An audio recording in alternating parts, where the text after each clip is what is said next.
I've always run on fear my whole life that this could all go away tomorrow. Yeah, I have a bit of a view on that, and that is it's pretty hard to have a work-life balance. I'm not a big fan of that term, frankly, if you really want to succeed and excel. So I know with so many different roles that you play and so many different hats that you wear, you go through a lot of stressful days. How do you recharge? A couple of ways. Number one, through exercise, trying to eat right, and when I'm not traveling, get to bed on time. And it's hard. I've got 3 kids that are very active, grade 10, 9, and 7. So there isn't a lot of free time. In fact, it's negative free time. But really, I think the exercise and diet really does help. You try to get good sleep to recharge. I think that's a key, is making that a priority, because I think without your physical fitness, you don't have mental fitness. Yeah, amazing. I love that. There are a lot of leaders out there that they want to have a high performance team, right? But they also don't want their team members to sacrifice their own well-being. What are some of your advice for those leaders to install this healthy high performance culture within their team or within their organizations? Yeah, I have a bit of a view on that, and that is it's pretty hard to have a work-life balance. I'm not a big fan of that term, frankly, if you really want to succeed and excel. I think a lot of people want all the gifts, things that come along with success, but they also want to do a lot of time away from work. And frankly, others aren't going to do that. And you're going to get beat because there's people that put in hard. So I think you really have to figure out yourself the type of team you want. We have 8 types here that are very, very hard charging people, but we don't bother them on the weekends. We don't bother them at night. They seem to get it done. They seem to have a way to figure it out. We don't have to counsel them. They just understand that they know they need their time. Yeah. When they're on vacation, we don't email them. We don't bother them. We respect their off. But when they're working here, it's all about work first. But they seem to manage, and we have a very, very special team of people across North America. Yeah. When you want to hire someone, what are some signs you're looking for to make sure this person is ambitious and is going to be a great contributor to your team and your organization? It's funny. I've been blessed because I've had that same philosophy. So I think I was born with picking talent a little bit, because I certainly wasn't the smartest guy in the room, and I've been able to surround myself with excellent people. Some have been with me through the whole journey, over 30 years. Wow. So that's a testimonial to, I think, just being able to see talent in people and bring it out in people. We've kept our team together, and they've really helped grow the company. So I think it's just a God-given talent that I have to see talent in people. And, I think one of the things is if, a potential prospect is coming into the company and they're asking about how much vacation they get and all this. And so I think there's little subtle signs you can see if someone's going to give all. And it's not in every position in the company that someone has to be 200%. But if you really want to be in the upper echelons, you want to be in the deal team, you want to be making big money and making that commitment, then you really have to just focus. You're sort of well known for making big bets, and that needs to come from navigating optimism by also having that fear that things may go wrong, right?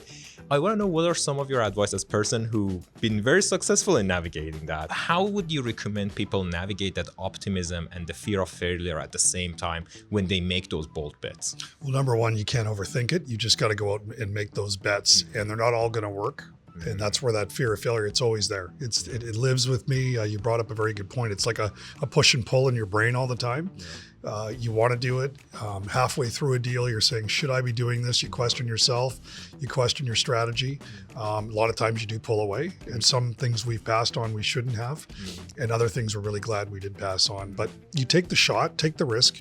And then each deal, you'll learn something from, whether you fail or succeed.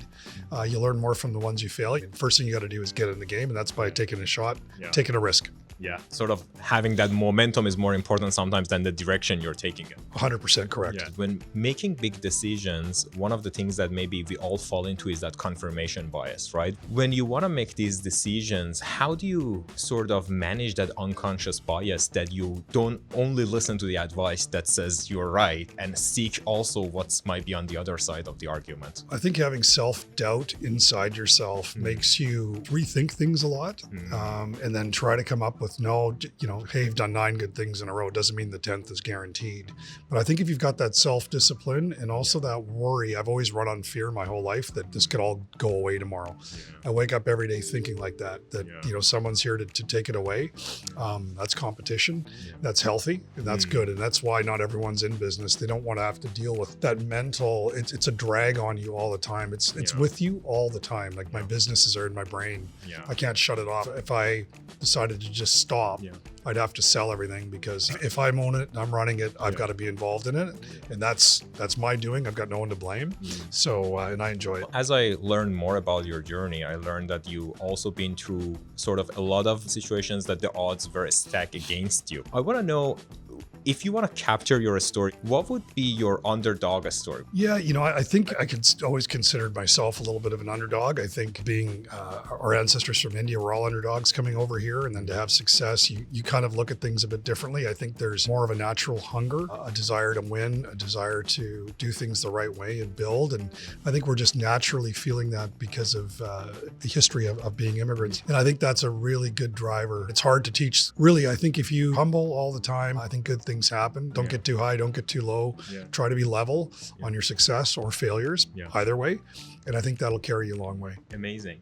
I love that advice. One of the things uniquely you did with BC Lions was the overlap between sports and entertainment. What's your philosophy on it? Yeah, so, obviously the CFL being such a very important piece of Canadian history, and we want to maintain that. And I feel very honored and blessed to have a professional sports team, of course, one right in our backyard here that I've loved since I was a kid. So very passionate about the team and about the fan experience and about everything else. We do have a great management team running the club. I can't claim to say that I grew up being able to run a sports organization. So we hire the best to do that.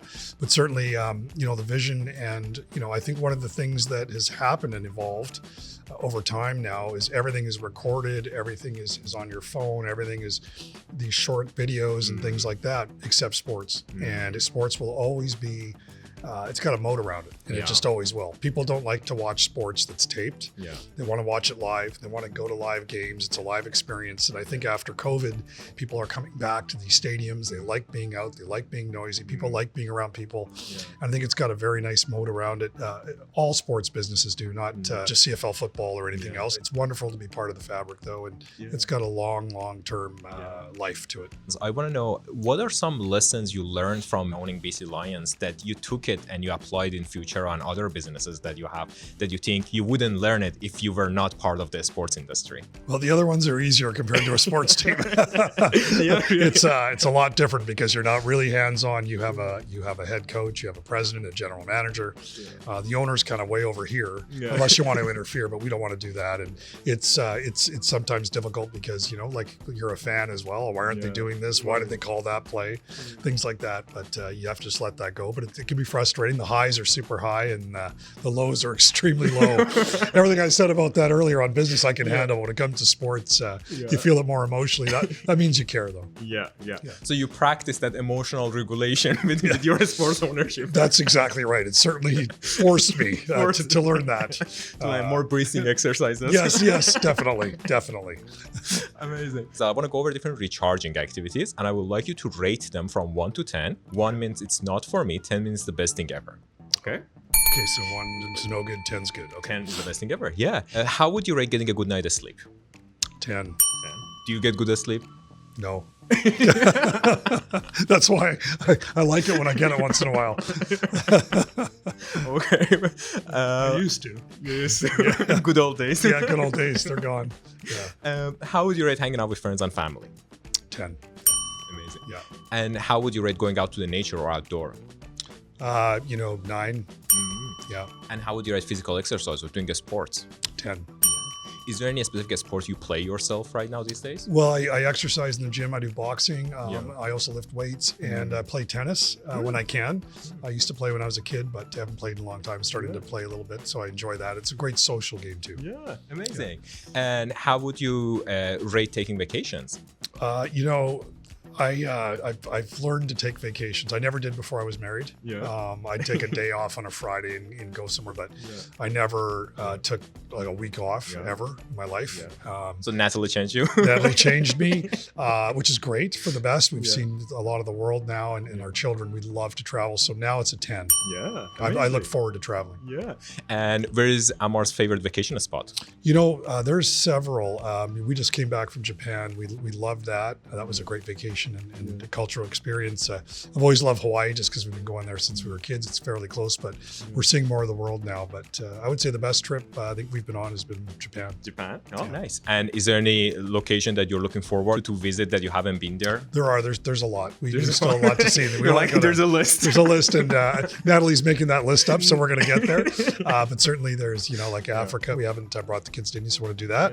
Australia is another spot, and we'd like to go see more of Asia. Amazing. When you're having a bad day, is there any healthiest snack that you rely on it to boost your mood? When things are going bad, I don't let it really show. I don't really lean on anything too much. I know that we're going to work it out. I know that we'll think it through, and whatever it is, it'll pass. We'll get through it. We'll find a way. Is there any specific mantra you tell yourself when things are bad to sort of push through and remind yourself of the priorities and the values? Yeah, control what you can control, and the rest you can't worry about, like the weather. You just can't control it. Don't worry about it. So I try to kind of give myself some of those classic sayings that you hear, because a lot of them are true and they work. You just got to believe them. Yeah, focus on your zone of control and sort of don't worry about the monster that don't exist, right? Exactly right.